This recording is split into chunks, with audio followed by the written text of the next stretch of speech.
పల్నాడు జిల్లా చిలుకలూరిపేట ప్రైవేట్ పాఠశాలల ఉపాధ్యాయుల సంక్షేమానికి ప్రభుత్వం ప్రత్యేక చర్యలు తీసుకోవాలని Andhra Pradesh private teaching professional welfare association రాష్ట్ర అధ్యక్షుడు చెన్నకేశవుల రాంబాబు డిమాండ్ చేశారు.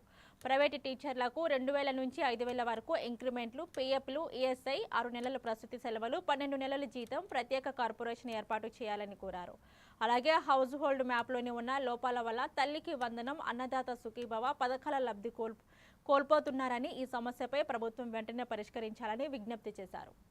అలానే ప్రైవేటు పాఠశాలలో పనిచేస్తున్నటువంటి ఉపాధ్యాయులకు ప్రైవేట్ యాజమాన్యాలు తప్పనిసరిగా వారి యొక్క పాఠశాల యొక్క ఆర్థిక సౌలభ్యంతో ప్రైవేటు టీచర్స్కి ఇంక్రిమెంట్లు వేసే విధంలో తప్పనిసరిగా వారు 100, 200, 500 కాకుండా వారి యొక్క స్తోమతను బట్టి ఆ యొక్క పాఠశాల ఫీజులను బట్టి ప్రైవేటు ఉపాధ్యాయులకు తప్పనిసరిగా ఇంక్రిమెంట్లు దాదాపు సుమారుగా 1000 నుంచి 5000 వరకు ఇంక్రిమెంట్లు వేయాలి.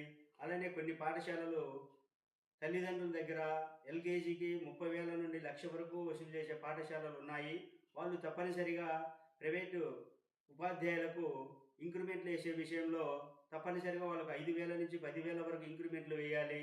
అలానే రాష్ట్ర ప్రభుత్వం వెంటనే స్పందించి ప్రైవేటు పాఠశాలలో పనిచేస్తున్నటువంటి మహిళలకు ప్రసూతి సెలవులు గవర్నమెంట్ పాఠశాలలో పనిచేస్తున్నటువంటి వారికి ఎలా విధంగా అయితే కొనసాగిస్తూ ఉన్నారో ప్రైవేటు పాఠశాలలో పనిచేసేటువంటి మహిళలకు కూడా అలానే ప్రసూతి సెలవులు 6 నెలలు ఇచ్చి 6 నెలలు ఆ యాజమాన్యాలు జీతాలు ఇచ్చే విధంగా సహకరించాలని చెప్పేసి ప్రభుత్వాన్ని కోరుతా ఉన్నాం. Andhra Pradesh private teaching professional